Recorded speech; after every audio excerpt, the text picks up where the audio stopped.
Pemirsa, berbagai cara dilakukan untuk mengajak menggunakan hak pilihnya di pemilu 2024 kemarin. Seperti di Tegal, Jawa Tengah, warga bisa makan gratis sepuasnya hanya dengan menunjukkan jari yang telah dicelup tinta sebagai tanda partisipasi dalam pemilu tahun 2024. Warga Kelurahan Kaligangsa, Kecamatan Margadana, Kota Tegal, Jawa Tengah beramai-ramai datang ke TPS 32 untuk menggunakan hak pilihnya.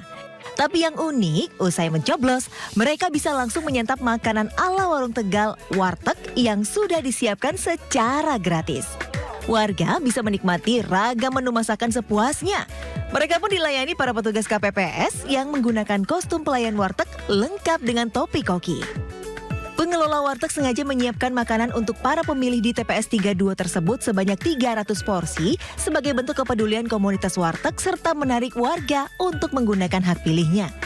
Nah, selain bisa menikmati makanan gratis, masyarakat juga bisa pijat gratis baik menggunakan kursi pijat maupun pijat refleksi. Bahkan para pemilih juga bisa potong rambut secara cuma-cuma.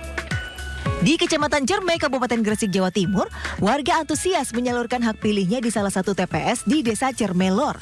Pasalnya, usai mencoblos, para pemilih bisa mendapatkan coklat gratis. Hanya dengan menunjukkan jari yang telah dicelup tinta beserta KTP, warga bisa mendapatkan sebatang coklat seharga Rp20.000 ini secara gratis. Namun ratusan coklat yang disediakan petugas Muspika Kecamatan Cerme ini hanya diperuntukkan bagi pemilih berusia 17 hingga 21 tahun. Selain bertepatan Hari Valentine, coklat sengaja diberikan gratis untuk mengajak anak-anak muda agar tidak golput. Tim Liputan iNews melaporkan. Pemirsa, begitu banyak harapan masyarakat untuk calon presiden. Mulai dari menjaga demokrasi sebaik mungkin, kesejahteraan guru, hingga dibukanya lapangan pekerjaan. Siapapun nanti terpilih akan bisa menepati janjinya dan yang paling penting dia mementingkan rakyat lah. Kita harus bisa memajukan Indonesia. Semoga nanti siapapun yang terpilih bakal tetap menjaga demokrasi kita agar tetap berjalan sebaik mungkin, mementingkan kepentingan rakyat tentunya, dan ya pokoknya bisa membuat Indonesia semakin maju. Ya semoga pertama itu kesejahteraan guru, semoga lebih sejahtera lagi karena dilihat dari guru sendiri apalagi honor kurang memadai. Terus yang kedua, rakyat yang masih menghadapi kemiskinan dari sembako dan yang lainnya semoga bisa disejahterakan lagi.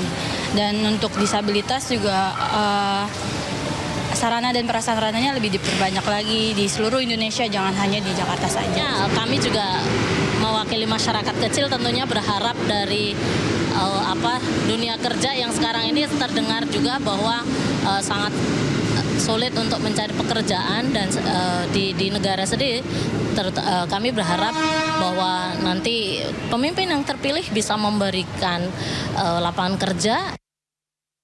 Pemirsa, Badan Pengawas Pemilu Kota Cirebon, Jawa Barat merekomendasikan 5 tempat pemungutan suara di 2 kecamatan di Kota Cirebon untuk melakukan pemungutan suara ulang. Diduga 5 TPS tersebut melanggar aturan PKPU nomor 25 tahun 2023 tentang pemungutan dan juga penghitungan suara dalam pemilihan umum.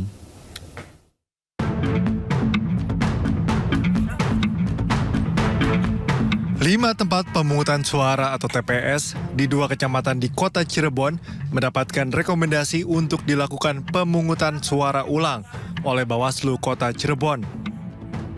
5 TPS itu antara lain TPS 02 Kesambi, TPS 27 Karya Mulia di Kecamatan Kesambi, sedangkan di Kecamatan Kejaksan, yakni TPS 05 Kejaksan, TPS 08 Kesenden, dan TPS 17 Kesenden.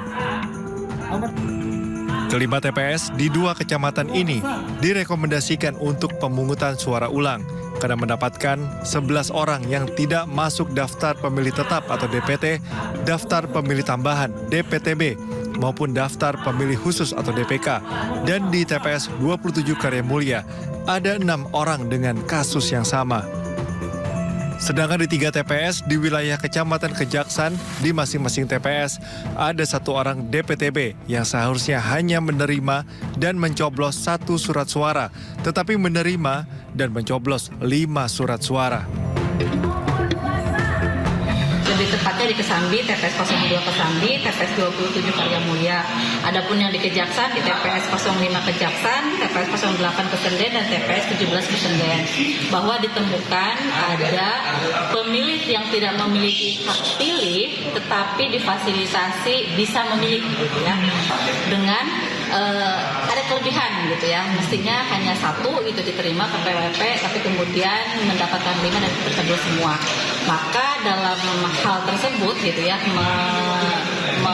rujuk pada Undang-Undang 7 2017 dan PKPU nomor 25 tahun 2023 itu masuk kategori di pemungutan suara ulang atau PS.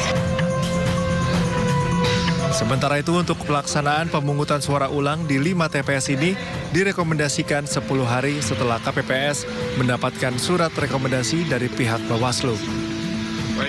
Dari Cirebon, Jawa Barat, Miftahuddin, iNews melaporkan.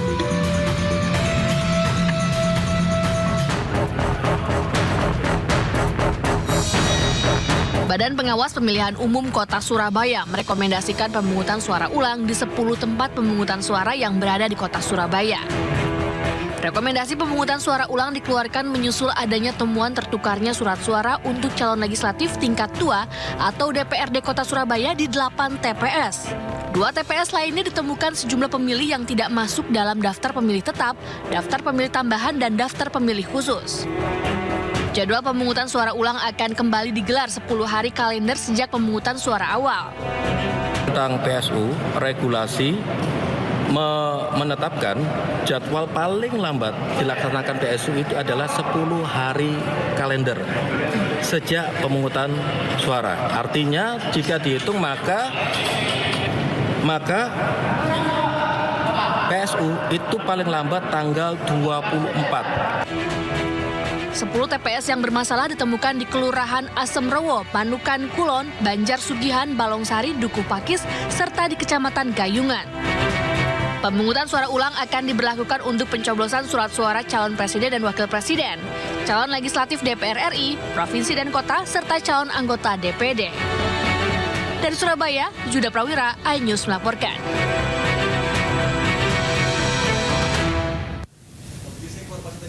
Rakyat Memilih hari ini, saya Nata Arman pamit undur diri. Terima kasih dan sampai jumpa.